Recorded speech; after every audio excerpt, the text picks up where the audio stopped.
आणि खरं सांगतो मी हात जोडून विनंती करतो, वर्धा जिल्ह्यातल्या माझ्या शेतकऱ्यांना विनंती करतो, महाराष्ट्रातल्या माझ्या शेतकरी बांधवांना विनंती करतो, या देशातल्या शेतकऱ्यांना विनंती करतो की तुम्ही जर बीजेपीला एक मत मारत असाल एक, तर त्या दिल्लीच्या बॉर्डरवरती शहीद झालेल्या 700 शेतकऱ्यांचा तो अपमान आहे. लक्षात ठेवा, 700 शेतकऱ्यांचा अपमान आहे.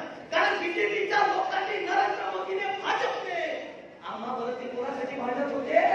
त्यांना काय धुरा लागला होता काय नरेंद्र मोदीचा? का बीजेपी सोबत काही वैयक्तिक भांडण होतं? नाही. आम्हा शेतकऱ्यांच्या विरोधातले जे 4 कृषी विधेयक होते ते मागे फेकले पाहिजे म्हणून दिल्लीच्या सीमेवर ते शेतकरी भांडत होते. अरे माई मावल्यांनो, 700 शेतकऱ्यांचा जीव घेतला, 700 शेतकऱ्यांचा. मैं 4 सितारों के बस्ती में रहता हूँ, मैं 4 सितारों की बस्ती में रहता हूँ, मगर जमीन के मसाइल का ख्याल है. मैं 4 सितारों की बस्ती में रहता हूँ मगर जमीन की मसाइल का ख्याल है. कैसे रुकेगा निवाला हलक के नीचे? दिल्ली के बॉर्डर पे जलने वाले 700 किसाने के 700 किसानों के बाजू का ख्याल है. हमारा अनाज कसं धरणार? अरे आमचे शेतकरी या बीजेपीने जिथे मारले, त्यांचे मुर्दे पाडले, त्या बीजेपीला आपण मतदान करणार आहोत का? शेतकरी बांधवांनो, मला तुम्हाला विचारायचं आहे, मतदान करणार आम्ही, मतदान करणार आम्ही. या जिल्ह्यातला एक तरी शेतकरी, एक तरी म्हणतो, एक तरी शेतकरी जर बीजेपीला मतदान करत असेल, पुन्हा पुन्हा सांगतो, तर ते त्या 700 शहीद शेतकऱ्यांचा तो अपमान आहे. एक गोष्ट आपण या ठिकाणी लक्षात ठेवली पाहिजे. आणि म्हणून तुकाराम महाराज म्हणतात, बोले पैसा चाले त्याची हुंडावी पावले. काय म्हणतात? बोले पैसा चाले त्याची हुंडावी पावले. म्हणजे जो माणूस जसा बोलतो त्याला वंदन केलं पाहिजे. आणि मी तर एवढं म्हणतो, अरे बोले पैसा चाले थोडा थोडा चाले, बोले पैसा थोडा थोडा चाले त्याची सुद्धा वंदावी पावलं. पण नरेंद्र मोदी बोले पैसा थोडा थोडा सुद्धा चाले नाही. आपण बोलते आणि पडते. आणि काय सांगितलं 2014 मध्ये? बघा, आम्हाला सांगितलं होतं अच्छे दिन आएंगे. काय म्हटलं होतं? काय म्हटलं होतं? अच्छे दिन. खरे बोलले का खोटे बोलले? खरे बोलले का खोटे बोलले? मेरे भाई और बहनों, अच्छे दिन आने वाले हैं. खरे बोलले का खोटे बोलले? सांगा ना जरा. खोटे बोलले अजिबात नाही, ते खरे बोलले. ते म्हणत होते अच्छे दिन आने वाले, पण हे थोडी बोलत होते कोणाचे आने वाले. ते म्हणत होतं का? त्यांना सांगायचं होतं अदानीचे आणि अंबानीचे आने वाले, हे त्यांना सांगायचं होतं. लक्षात ठेवा.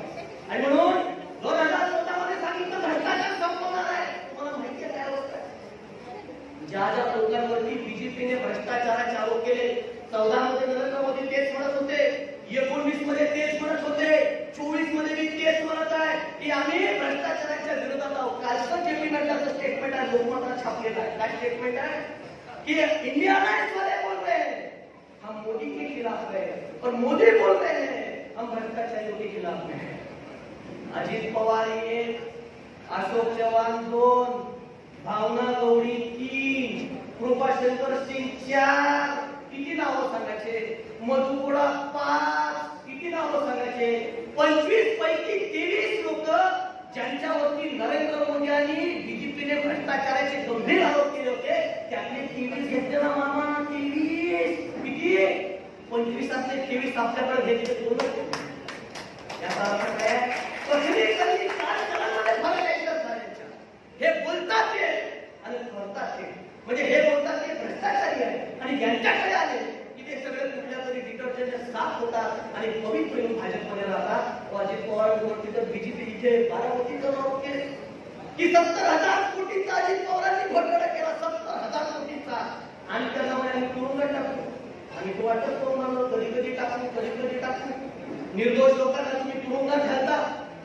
आणि बाबू देशमुख साहेबांनी कुठल्याही प्रकारचा भ्रष्टाचार केला नाही.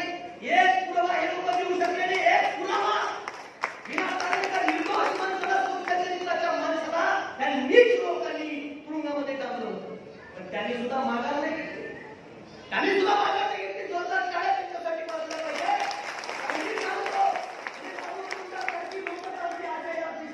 तुमच्यासारखीच लोक आमची आशा आहे. बाकीच्या ह्या सगळ्या लोकांवरती आमचा आता विश्वासच राहिलेला नाही. आणि 23 लोक आपल्या सोबत घेतले, भ्रष्टाचाराचे आरोप असले, अजून सुद्धा मंजुरीने तेच म्हणत आहे की आम्ही भ्रष्टाचाराच्या विरोधात. 19 मध्ये सांगितलं आता त्यांच्या भावाने सांगितलं आदिवासी समाजाच्या का मणिपूरमध्ये आमच्या त्या 2 आदिवासी बहिणींची नंद खिंड काढली. आमच्या देशाचा पंतप्रधान सरकार शब्द काढत नाही आणि वरून मुजुरीने म्हणतो देश मजबूत हातोने नाही, देश कमजोर हातोने असा त्याचा अर्थ होतो. आणि म्हणून येणाऱ्या काळामध्ये आम्हाला हे खबाव लागणार आहे. मग त्या आजीला मी विचारतो मनसुखाला मारशील तर म्हणे अमर भाऊ काढेल. म्हणे एक नंबर माणूस आहे, विकासाची दृष्टी आहे. मी म्हणे अडाणी बघून म्हणे समजते म्हणे माणसं. रामदासजी म्हणे काही समजतच नाही म्हणे. 10 वर्ष काय केलं, हैण्याचे लावले, नाल्या बांधल्या, गटर बांधले, बस स्टँड बांधले, हे धंदे फक्त केले. एवढंच केलं म्हणे. म्हणजे एखादा पंचायत समितीचा जिल्हा परिषदेचा सदस्य जसं काम करतो ना तसं काम आमच्या खासदारांनी 10 वर्ष केलं म्हणे. पण मला काय पाहिजे ते म्हातारी पार्वताबाई नावाची पुढे म्हणत होती, मला खासदार कसा पाहिजे तर आमचा जिल्ह्यातल्या शेतकऱ्यांचा प्रश्न दिल्लीमध्ये आम्ही टॉपमध्ये बोलायला मला खासदार पाहिजे. आणि अमरबाबू काळे म्हणून येणाऱ्या काळामध्ये 100% अमरबाबू काळे निवडून येणार आहे. आमच्या देशाच्या अर्थमंत्री आहे निर्मला सीतारामन, त्यांचे पती आहे परकला प्रभाकर, डॉक्टर एक आहे, अर्थतज्ञ आहे. त्यांचा आता इंटरव्ह्यू आला, ते काय बोलतात थोडीशी. हे मी म्हणत नाही, हे काँग्रेसच्या राष्ट्रवादीच्या कुठल्या नेत्याने म्हटलेलं नाही.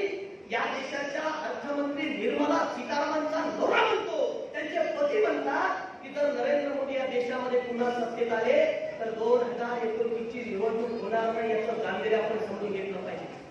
या देशामध्ये अघोषित हुकुमशाही चालू आहे, अघोषित हुकुमशाही. तुमचे प्रश्न कोण उचलतात हो?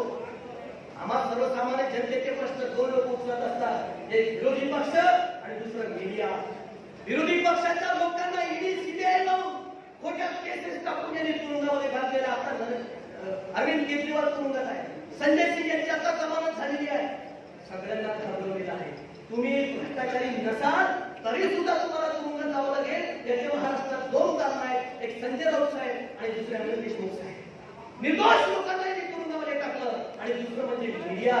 या देशातली इलेक्ट्रॉनिक्स मीडियाची काय अवस्था ज्या लोकांनी केली तुम्ही विचार करा. अहो आमचे प्रश्न जर विचारला जाणार नाही, आमचे प्रश्न जर मांडला जाणार नाही, आम्हाला न्याय कोण देणार हा प्रश्न तुम्ही विचार केला पाहिजे. आणि म्हणून माझ्याकडे वेळ कमी आहे म्हणून मी 2 मिनिटात संपवतो आहे. खुद को नंगा होकर आजाद कराते हैं वो महात्मा गांधी. खुद को नंगा, खुद नंगा होकर देश आजाद कराते वो है महात्मा गांधी. और देश को नंगा करके दिन में 4 बार सूट बदलते हैं वो है दुनिया की आंधी, वो है दुनिया की आंधी. आणि म्हणून सांगतो की बीजेपीने कितीही टाकू द्या जाती धर्माचे जाळे, बीजेपीने आता त्यांच्याकडे काही राहिलेलं नाही. जात आणि धर्म सोडून ते कुठल्याही याच्यावरती निवडणूक लढणार नाही. 20 तारखेला माननीय फेकूर साहेब आपल्या जिल्ह्यात येणार आहे. ते खोटं बोलणार आणि जात आणि धर्मावरती फक्त मतदान मागणार आहे. आणि म्हणून त्यांना सांगू इच्छितो बीजेपीने कितीही टाकू द्या जाती धर्माचे जाळे, आता निवडून येणार फक्त अमर काळे, फक्त अमर काळे, फक्त अमर काळे. म्हणून सर्वांनी एकत्र झालं पाहिजे, एक दिलाने, एक मनाने. कोणी तुम्हाला सांगतो आपल्याकडे पैसे कमी आहे, गाड्या घोड्या मान सन्मान मान याची बिलकुल वाट बघू नका. मी तर फिरणं चालू केलं. मी 3 दिवस झाले गावागावामध्ये चाललो. आमच्या ट्रेड युनियनच्या 22 या जिल्ह्यामध्ये चाललो. आमच्या 22 ट्रेड युनियन आहे. त्या ट्रेड युनियनकडे चालले, आम्ही ग्राम शाखेमध्ये चाललो, स्वतःच्या पैशाने चाललो. तर आम्हाला माहिती आहे की ही जी लढाई आहे हे फक्त अमरबाबूंची नाही, राष्ट्रवादी पक्षाची काँग्रेसची फक्त लढाई नाही, हे माझ्या देशाची लढाई आहे, ही माझी लढाई आहे. तर हा देश माझा आहे, हा शेतकरी माझा आहे, हा युवा माझा आहे. म्हणून मी लढायची आहे, म्हणून मी घरातून बाहेर पडलेलो आहे. मी मनोन फिरतोय, रात्र दिवस फिरतोय, सकाळी गेलो रात्री पण एका गावामध्ये जातोय. शक्य होईल तिथे बाजार बैठका घेतोय, लोकांच्या घरी बसतोय आणि लोकांना समजून सांगतोय. लोक म्हणतात की दादा ते तुम्ही ह्या छोट्या बैठकीमध्ये सांगताय ते आम्हाला तुम्ही स्टेजवरती सांगितलं पाहिजे, गावागावामध्ये आपले लोक पोहोचले पाहिजे.